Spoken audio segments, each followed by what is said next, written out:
Hi guys, welcome back to English for You. I'm Pat. And I'm Mike. So we've been discussing a book in day one of this article called The Doors.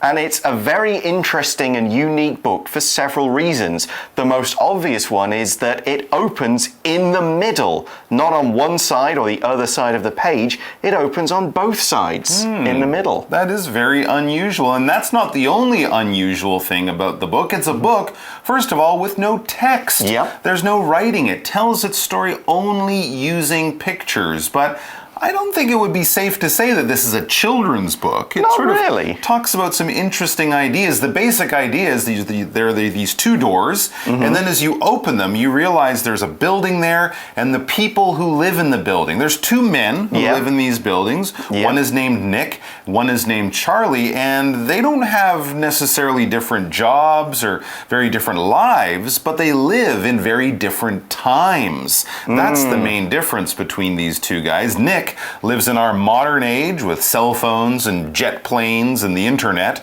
Charlie is a Victorian gentleman, so he lived about 150 years ago when people still might have been riding around on horses or sailing around in boats and certainly not flying anywhere. No. But then one day something happens. That's right. They somehow switch places and they're very scared by their new world at first. Sure. But they soon start to enjoy it and in the end they prefer it to their original world, which is kind of interesting. Now today we're going to learn about the writer of The Doors, her story and why she came up with this idea. Let's take a look.